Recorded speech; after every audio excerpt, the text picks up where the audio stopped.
Okay, sorry guys, there have been a small glitch.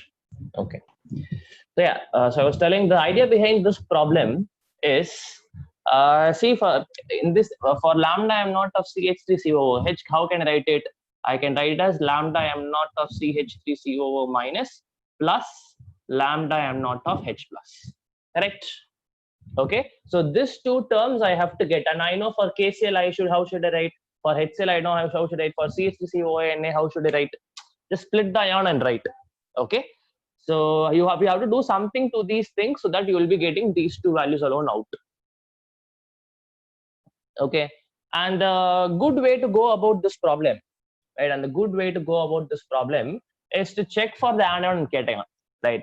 So look at this. I require lambda m naught of CH3COO minus, right? Where will I get it? The only place where I have CH3COO minus is this one, isn't it? The only place where I have CH3COO minus is, yes.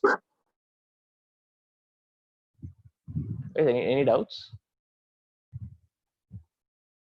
Okay, right. So the only place where I have CH3COO minus is here, right?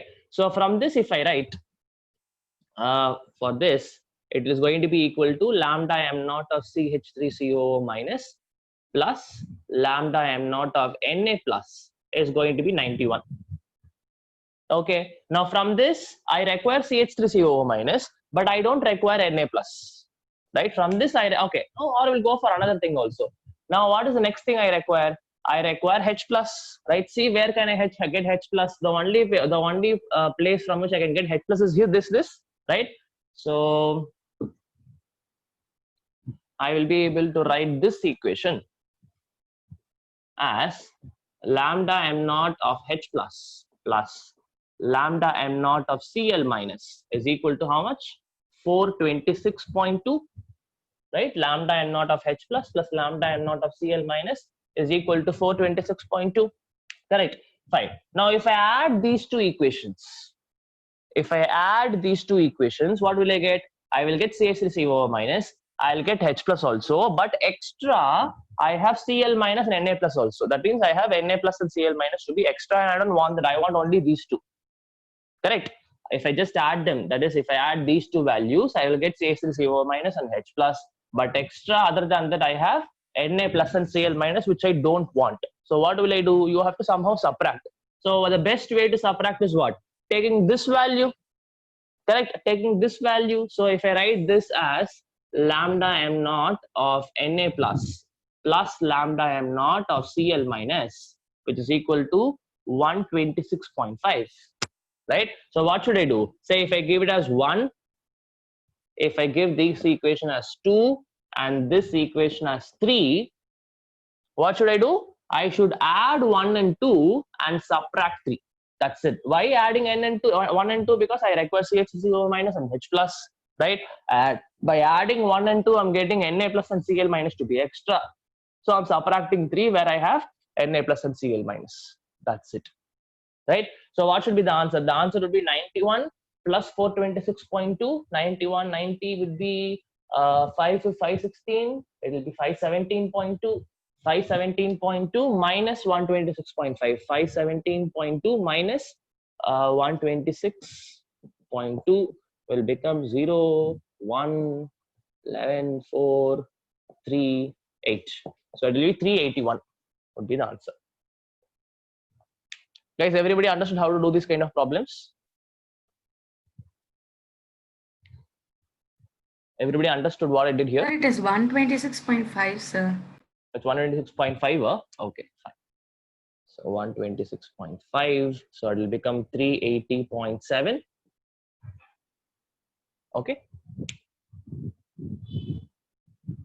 390.7, sorry. 390.7, right? So guys, understood how are you doing the problem? Everybody understood? Yes, sir. What about others? Everybody understood? Yes, sir. Anybody wants me to repeat what I did here? Okay, I'll repeat. It's very simple. Yes, sir. Okay, so fine. So they have given all these values to us. All the limiting molar conductivities of these electrolytes are given, right? And they're asking you to find the limiting molar conductivity of CH3COOH. Okay, Fine. So if I write it in terms of Kohlrausch's law, I can write it as CH3COO minus plus H plus lambda m naught of CH3COO minus plus lambda m naught of H plus. Correct, right? So from the equations, I have to get these two ions out.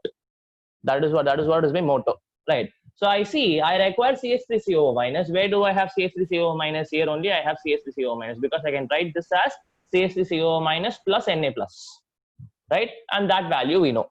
Okay, now I require H plus also. So H plus is here, right? So I can write this as lambda m naught of H plus plus lambda m naught of Cl minus, and I have that value also, right? Now when I add this 1 and 2, right, I will be getting CH3COO minus, I will be getting H plus, but that's not all. What I have extra, I have Na plus and Cl minus also, right? So I have to do something that this is not there, and the best way to do is by taking this equation that will have Na plus and Cl minus. So I'll just add 1 and 2 and subtract this. That's it. I'm going to get only CH3COO minus and H plus, and that value is 390.7. Okay, we'll do one more problem like this now. Will you be able to, I think, easily do it? So what about the other things? Say KNO3, what else? KCl, all these are extra to me. These values are not even required to me. So these two values are not even required for this problem. Okay, fine. We'll do one more. Take down the question. If you have taken this down, I'll give you 1 minute.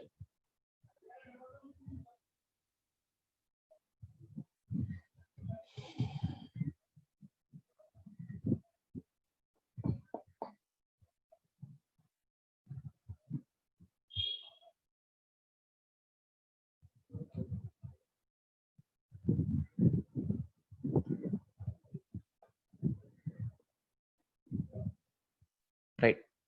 The question goes like this.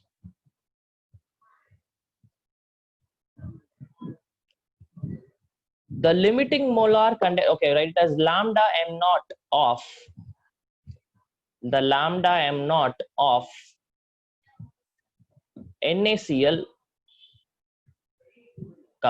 KBr, potassium bromide, and KCl, the lambda m naught of NaCl, KBr, and KCl are 126, 152, and 150 Simon centimeter squared per mole respectively, are 126, 152, and 150 Simon centimeter squared per mole respectively. Right, now they're asking find the lambda m naught of NaBr. Find the lambda m naught of NaBr, sodium bromide. So they have given the values for NaCl, KBr, and KCl, and they're asking you the value for NaBr. Can you do it? Can you repeat the question? Yeah, sure. So the lambda m naught of NaCl, KBr, and KCl, the lambda m naught of NaCl, KBr, and KCl are 126, 152, and 150 Simon centimeter squared per mole. 126, 152, and 150 Simon centimeter squared per mole respectively. They're asking find the lambda m naught of NaBr. Find the lambda m naught of NaBr. Right. Yes, can you do it? Similar to the previous problem. Sir, 128, sir. 128, sir. 128, I think that should be the answer. It's again a simple problem, just like this.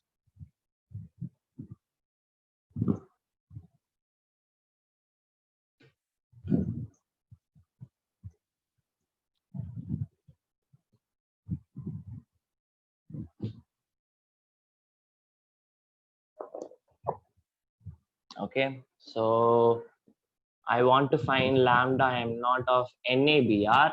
which would be lambda m naught of Na plus lambda m naught of Br minus, right? So I just require Na plus and Br minus from these two equations. So they have given lambda m naught of NaCl, some value, lambda m naught of KBr, that is some value, and lambda m naught of KCl is also given, right? Fine.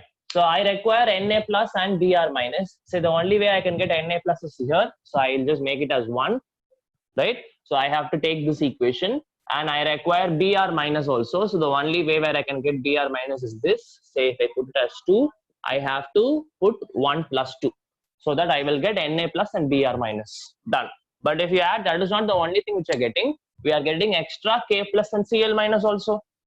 We are getting extra K plus and Cl minus also. So what I have to do? I have to take this equation and subtract it. So it will be 1 plus 2 minus 3.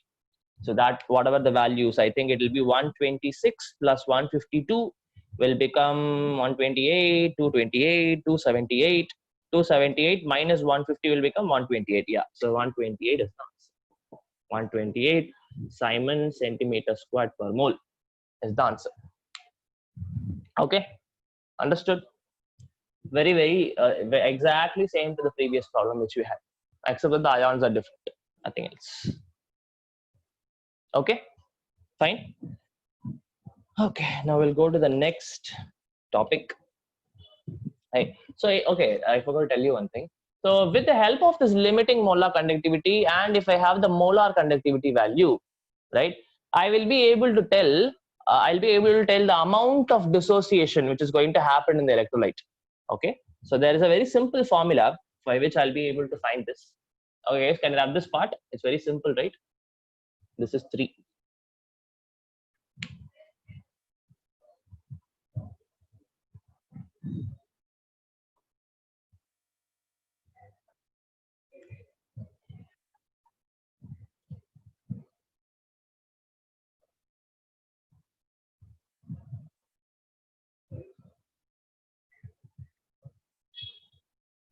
Okay.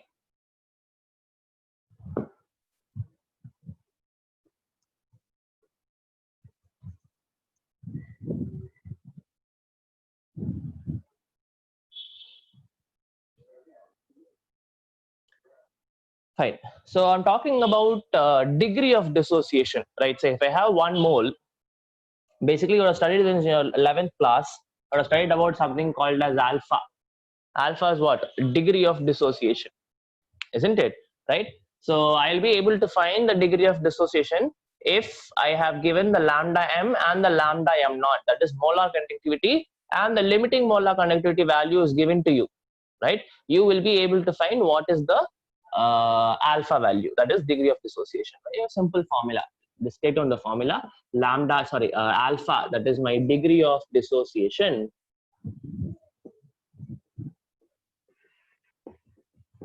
is equal to lambda m divided by lambda m naught. That's it, right? The degree of dissociation is equal to lambda m, that is molar conductivity, divided by limiting molar conductivity. You don't have to get confused whether it's this by this or that by this. You don't have to get confused. Please understand that alpha value will always be between 0 to 1, isn't it? Alpha value will always be between 0 to 1. So obviously, if at all I want this value to be 0 to 1, the numerator should be lesser and the denominator should be greater than that. Isn't it? The numerator should be lesser and the denominator should be greater, isn't it? So I obviously know lambda m naught is the maximum lambda m which I can get at 0 concentration. Whatever is the lambda m, that is lambda m naught, and that is the maximum value. So obviously lambda m naught should be the denominator and lambda m should be in the numerator, so that the alpha value will be lesser than 1. That is 0 to 1. Okay, right? So the question can be like this. They would have given lambda m of some electrolyte, and they can use Kohlrausch's law also. Say lambda m naught of the cation, lambda m naught of the anion they can give. So you have to find the lambda m naught first, right? And then lambda m is already given in the question. They might ask you what is the percentage dissociation or degree of dissociation. That is also a possibility. Okay, so very simple formula. Again, I'm telling you, the problems can come from Kohlrausch's law and this together. So they can ask you to find the lambda m naught, right? And then lambda m will be already given in the question, right? So lambda m naught you have to find using the Kohlrausch's law and substitute it here and find the alpha. Very simple problem. Okay. So yeah, so that's about limiting molar conductivity. Okay. Right. Now we'll move on. We'll move on to electrolytic cell. We'll move on to electrolytic cell.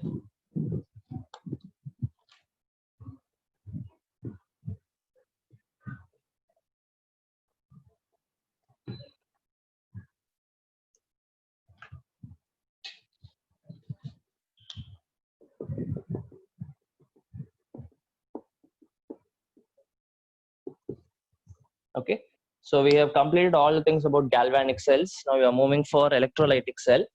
Okay, so I already told you what will be the basic difference between electrolytic and galvanic cells, isn't it? Right. So in galvanic cells, I take a spontaneous process, right? I take a spontaneous process, and I obviously in a spontaneous process, it is going to be exothermic in nature, so that energy will be released. So that chemical energy is used for providing electricity, or it is used for producing electricity. So that chemical energy is converted to electrical energy in case of a galvanic cell, right? So and I told you in case of electrolytic cell, I am going to take a non-spontaneous chemical reaction, isn't it? I'm going to take a non-spontaneous chemical reaction. What that means? What I have to do something for the reaction to occur, right? So that means what I have to do, I have to supply some energy. All non-spontaneous chemical reactions are endothermic in nature, right? So I have to supply energy for all non-spontaneous chemical reactions to occur. That energy need not be always heat, right? So here what I'm going to do is I'm going to supply electricity as the energy for the endothermic chemical reaction and for that non-spontaneous reaction to occur, right? So here what I'm doing, here I'm converting electrical energy into chemical energy, right? I'm trying to make a non-spontaneous chemical reaction occur with the help of supply of electricity. With the help of supply of electricity. Now it's very simple. If I want to do this, say I have NaCl, right? And if at all I want to convert it into sodium and chlorine, Cl2, right? This is a non-spontaneous reaction because the opposite reaction is very spontaneous, isn't it? I just have to keep sodium and chlorine in contact, right? I have to just keep sodium and chlorine in contact, and eventually the it'll reaction will happen on its own to form sodium chloride.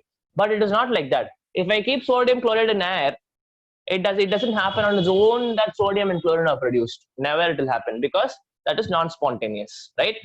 If at all you want this to happen, you have to make sure that you are supplying some energy, and we are going to make sure that the energy supplied here is going to be in terms of electricity, right? So obviously how we are going to use electricity, for that only we have the device called as electrolytic cells.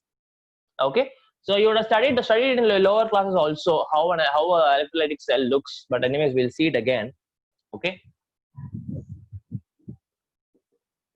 say now what I have to do is I have to take a beaker or whatever it is, right? And I have to fill this with the solution of NaCl. For example, I want to do this NaCl getting converted to Na plus and Cl minus, Na plus and Cl2. I mean sodium and chlorine, not ions. Sodium element and chlorine gas, right? So what I have to do is say I have to take NaCl either molten or aqueous, doesn't matter. Either molten NaCl or aqueous NaCl. What is the difference, guys? What is the difference between molten NaCl and aqueous NaCl? Aqueous has water. Okay, molten. Molten is just heating that particular compound. So basically a melted form of NaCl is what it is, molten NaCl, right? A melted, strongly heating that NaCl salt and melting it, I'll be getting a liquid, isn't it? So that liquid is what is called as molten NaCl. Aqueous NaCl is simple, take the salt and dissolve in water, that is aqueous NaCl, right? So here in molten NaCl only NaCl is present, right? But in aqueous NaCl I have NaCl and water. One second, guys. So in aqueous NaCl I have both sodium chloride and water. That's the only difference. But like see, molten NaCl or aqueous NaCl I put, there might be certain differences. right? There might be certain differences, but we'll not look into it now. For now, we just take NaCl. That's what is important. Okay, fine.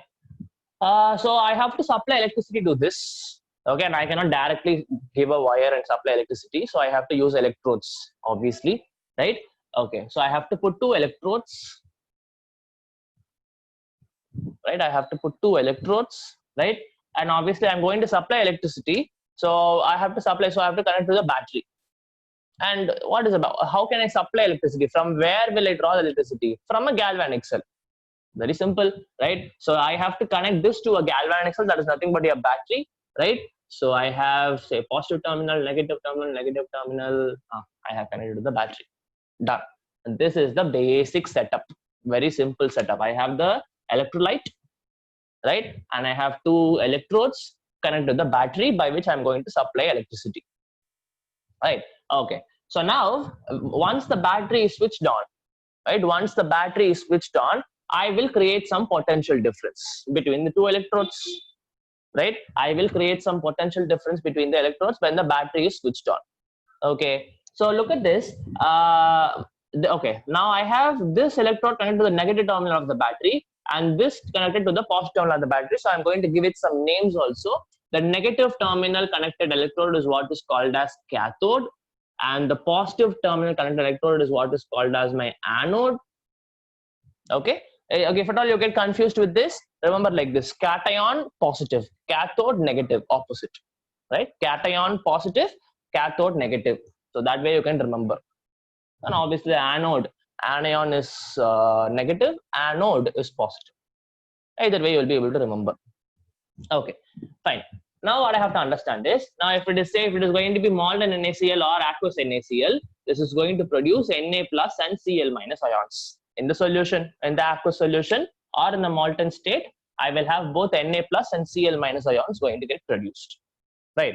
So now what is going to happen is, because of the potential difference developed, and I have some ions also in this aqueous solution, right? The ions are going to move towards their oppositely charged electrodes. Again, I repeat, the ions are going to move towards the oppositely charged electrodes. That means if I have a positive ion, that will move towards the negative electrode because opposite charges attract.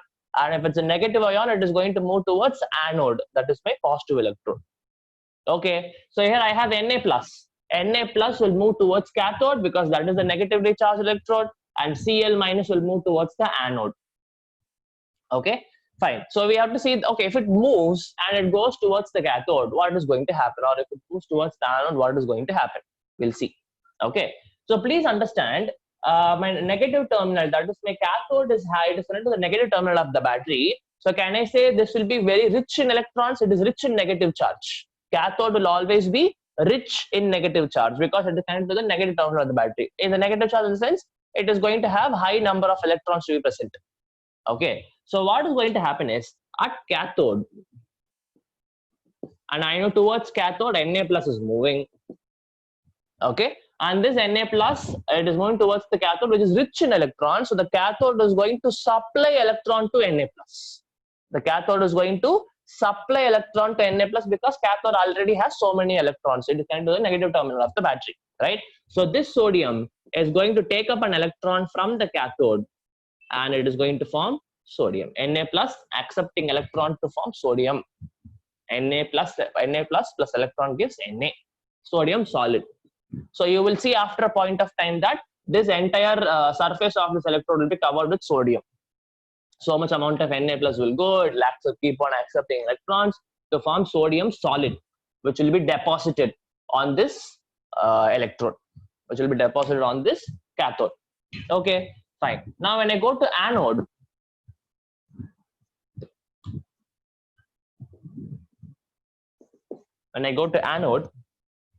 okay, what is happening? Now anode is connected to the positive terminal of the battery. Okay, anode is connected to the positive terminal of the battery, and obviously I know which ion is going now. Cl minus will go towards the anode, right? Cl minus will go towards the anode. Now Cl minus has large number of electrons, is negatively charged, and what you can see is the anode is positively charged. That means it has deficit of electron, or in other words, I can say that they have very high affinity for electrons. isn't it? Since it is positive terminal, they have high affinity for negative charges, so they will try to accept electrons now, right? The anode will try to pull out the electron from chlorine ion. Okay, the anode will try to pull out the electron from the chlorine ion, right? So I can write the reaction like this. So if I have two Cl minus ions, right, now they will move towards the anode, and anode is going to take out the electrons from them. So there will be two electrons lost, one electron per chlorine atom. Sorry, one electron per chlorine ion. So one electron from one Cl minus, another electron from another Cl minus. So totally two electrons, and obviously I'll have two chlorine atoms that will react to form Cl2, because chlorine cannot exist in its atomic state. It has to exist only in molecular state like Cl2, isn't it? Right? So this will happen at the anode. 2 Cl minus will go and 2 electrons will be lost by chlorine, and that I'm going to form chlorine gas. So here at the anode, what will you see is evolution of Cl2 gas, and at the cathode you will see deposition of sodium element, sodium solid, and here you will see chlorine gas is getting evolved at the anode. Okay, right? So done. This is what is electrolysis. This entire process is what is called as electrolysis, right? Okay. Now we saw, okay, we understood how an electrolytic cell is going to work, and what is the what is in cathode, what is going to form in anode, what is going to form, all that we saw, right?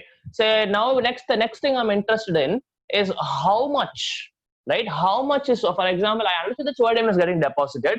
I want to know how many grams of sodium is getting deposited. Or say I know that chlorine gas is getting evolved. I want to know how many moles or how many grams of chlorine is getting evolved. That is the next question which you can ask. That also can be controlled actually, right? It is all going to depend upon how much electricity you are going to pass. Right? It is all going to depend upon how much electricity you are going to pass. Right? Depending on the amount of electricity you are going to pass, more and more ions are going to get discharged, and more element is going to get deposited on the cathode or anode for that matter. Okay, so I'm going for quantification basically. Now we saw about the quality, like how it works, all that, right? Now I'm interested in how much is getting deposited, how much amount of sodium, how much amount of chlorine, all that, how much is getting deposited. That's what I'm interested in. Okay, so for that there is a law, right? And it was given by a famous scientist, right? So we'll see what is that law. Guys, any doubts till now? Can we move on? Any doubts till now? No doubt, sir. Okay, fine. So now we are going to go for the mathematics part of this. We want to calculate how much amount of each element is getting deposited, and for that we have two laws basically. Okay, so that was given by one scientist. First one is what is my Faraday's first law. There are two laws, so we are going to see Faraday's. These are called as Faraday's laws of electrolysis. Right? So if they ask you write Faraday's laws of electrolysis, you have to write two laws, not one law. Okay, so Faraday's first law and Faraday's second law put together is called as Faraday's laws of electrolysis. Okay, so we'll take down the statement. Faraday's first law, we will take down the statement.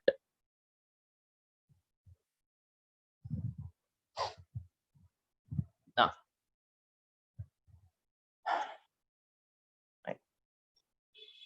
the amount of substance deposited,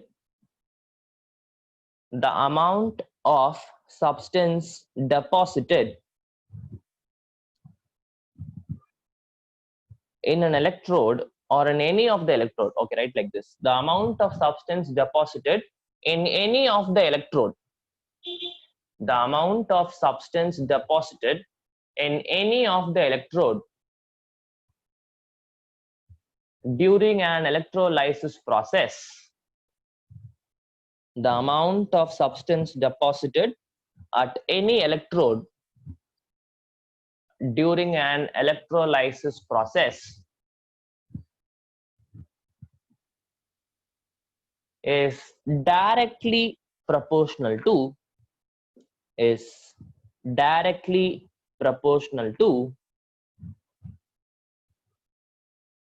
the amount of substance deposited at any of the electrode during an electrolytic process is directly proportional to the quantity of electricity, is directly proportional to the quantity of electricity. After quantity of electricity, in brackets write charge, is directly proportional to quantity of electricity, in brackets charge,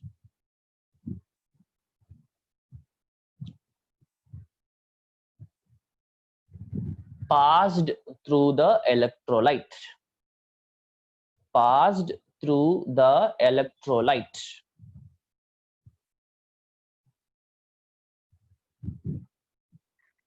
Okay, can I repeat the statement? Right, the amount of substance deposited at any of the electrode during an electrolysis process is directly proportional to the quantity of electricity brackets charge passed through the electrolyte. Passed through the electrolyte. Okay, right? So it's a very simple statement. He said that the mass of anything getting deposited is directly proportional to the quantity of electricity. How much ever electricity you're going to pass, right? That much is going to be the increase in the amount of substance getting deposited. That is what is told by Faraday's first law, right? So if I see it in terms of equations, so I can write that. So M, that is the mass of substance getting deposited, is directly proportional to the quantity of electricity. So that quantity of electricity we are going to speak in terms of the amount of charge which is getting used up here. So please understand, I have, how will you calculate current? Current is equal to Q by T, that is charge by time, the amount of charge flown per second, right? That is what is my current, isn't it? So I want only this Q, right? I'm not speaking in terms of current, I'm speaking in terms of charge. So Q is equal to IT, right? So please, what they're telling in the statement is M is directly proportional to Q, the amount of charge getting used in the electrolytic process, right? Okay, so now instead of Q, what I can write it as, it is directly proportional to I into T, right? And to remove the proportionality sign, I can write it as some constant Z into I into T, where I is the current in amperes, T is in seconds, and this Z is what is called as electrochemical equivalent. This Z is a constant called as electrochemical equivalent.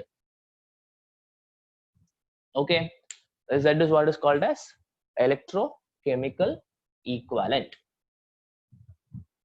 Okay, right. So, but if at all in terms of problems, we will not be using this formula. I will be telling you a easier method rather than, because calculating this electrochemical equivalent is little clumsy. Okay, so we will not be going for it. I will tell you a better way to do this problem. The problems based on Faraday's first law. Okay, so that we'll do in next class, right? So we'll just take down the statement for Faraday's second law, or not required. That also we'll do next class. Okay, so we have two laws, Faraday's first law we saw, and we saw the equation also, right? So we will do some problems on Faraday's first law and second law. Okay, so I think tomorrow, next class I'll be completing electrochemistry, right? And max to max I'll be requiring only half an hour extra after that, if at all I require. But mostly I'll be completing electrochemistry in the next class, and after that we'll be starting with chemical kinetics. Okay, so where are you in organic, guys? In organic, which chapter is going on? I was teaching amines, sir. Sorry? Amines. Amines. Okay, amines is going on. Okay. Fine. Inorganic, anything is started? I think coordination compounds, P block elements. Yeah, P block elements, sir. She took group 16, 17, 18, except 15.